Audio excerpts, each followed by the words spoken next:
Kisah kancil dan buaya. Di sebuah hutan belantara yang luas, tinggallah beraneka macam satwa. Salah satunya adalah seekor kancil. Kancil yang satu ini terkenal akan kepintarannya. Selain pintar, ia juga sangat ramah.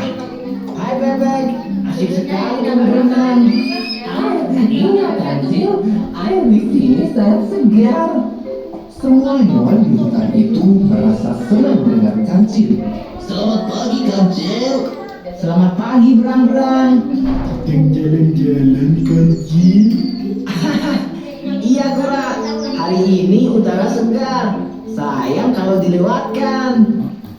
Dan ketika mereka mempunyai masalah, kancil dengan senang hati akan membantu memecahkan permasalahan tersebut. Hal menarik terjadi saat kancil jalan-jalan hari ini. Langkahnya terhenti karena ia seperti mendengar sesuatu. Ternyata ada anak ayam yang terperosok masuk ke lubang. Mereka tidak bisa keluar karena tanah itu terlalu tinggi bagi mereka untuk dilompati. Tenanglah, aku akan membantu mengeluarkan kalian. Kancil pun masuk ke dalam lubang untuk membantu anak ayam tersebut. Naiklah ke punggungku, kita akan keluar dari lubang ini. Satu persatu, anak ayam itu naik ke atas punggung kancil. Dengan mudahnya, kancil membawa keluar anak-anak ayam dari dalam lubang. Setelah keluar dari lubang, kancil mengantarkan anak ayam itu ke induknya. Sepanjang perjalanan, mereka bernyanyi bersama. Aku anak sehat, tubuhku kuat. Na na na na na na na na na. Aku anak sehat, tubuhku kuat. Na na na na na na na na na. Tak begitu lama, kancil melihat seekor induk ayam yang terlihat bingung. Nampaknya ibu kalian sedang mencari kalian. Hai induk ayam, sepertinya kau mencari anakmu. Mereka tadi terperosok, lalu aku membantunya keluar. Oh, anak-anakku. Nah, turunlah prajurit-prajurit kecil. Mereka pun turun satu persatu dari punggung kancil. Induk ayam senang telah ditolong oleh kancil.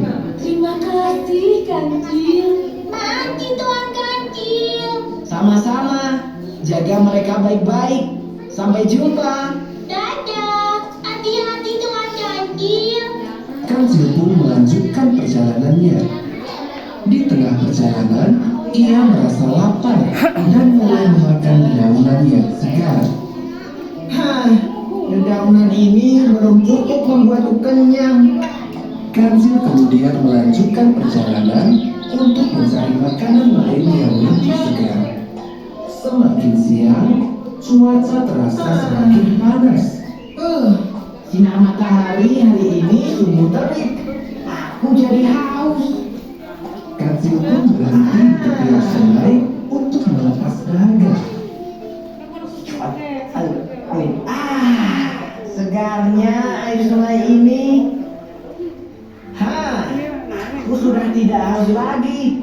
Air pegunungan memang menyegarkan. Kerongkonganku tak lagi kering. Selesai minum, Kancil melihat sesuatu yang menarik di seberang sungai. Itu pohon buah-buah yang segar. Namun sayangnya, arus sungai itu begitu deras. Kancil tak berani menyeberangi sungai itu. Kancil segera mencari akal untuk menyeberang. Andai ada sesuatu yang bisa membuatku sampai di seberang. Tiba-tiba, ia melihat beberapa buaya yang sedang tertidur di dekatnya. Aku jadi punya ide. Aku bisa memanfaatkan buaya-buaya ini. Kancil pun membangunkan salah satu buaya. Buaya, bangunlah sejenak. Hei, kenapa membangunkanku? Kau mau menjadi santapanku? Tenanglah dulu. Aku membangunkanmu untuk memberi berita baik bagi kalian semua. Aku membawa hadiah daging yang segar dari raja. Untuk itu, aku harus menghitung jumlah kalian. Berjajarlah sepanjang sungai agar aku mudah menghitungnya. Benarkah? Kalau begitu, akan kupanggilkan teman-temanku lainnya. Buaya lalu berjemur ke sungai untuk memanggil teman-teman lainnya. Sementara itu, Kancil tertawa kecil. Semoga saja buaya-buaya itu terberdaya oleh tipuanku. Hai teman-teman, kemarilah. Aku punya berita bagus buat kalian. Teman, kita akan dapat daging. Benarkah? Benar, si Kancil yang memberitahuku. Kita hanya perlu berjajar sepanjang sungai agar Kancil bisa menghitung jumlah daging untuk kita. Semua buaya pun berkumpul. Dan mereka mulai berjejer-jejer sepanjang sungai hingga membentuk seperti jembatan. Inilah yang diharapkan oleh Kancil. Nah, bersiap-siaplah buaya. Aku akan menghitung kalian. Iya, lekaslah mulai menghitung. Kami sudah lapar. Kancil mulai melompati punggung buaya satu persatu sambil pura-pura menghitung. 1, 2, 3, 4, 5, 6, 7. Selesai menghitung buaya terakhir, Kancil pun melompat ke tepi sungai. Terima kasih para buaya. Berkat kalian, aku jadi bisa menyeberang. Setelah itu, Kancil langsung berlari kencang meninggalkan buaya. Hah? Menyeberang? Apa maksudnya? Jangan-jangan kita ditipu. Maksudmu, ia menjadikan kita sebagai jembatan penyeberangan? Buaya pun menjadi kesal karena ia merasa ditipu oleh Kancil. Awas kau Kancil.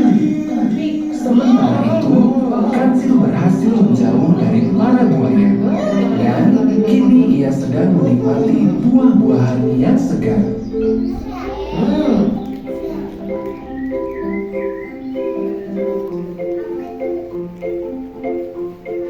Pesan moral dari cerita ini adalah Kancil menipu buaya agar ia bisa menyeberang dan mendapatkan keinginannya.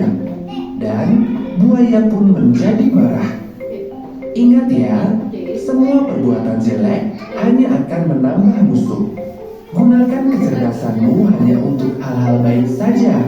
Hai teman,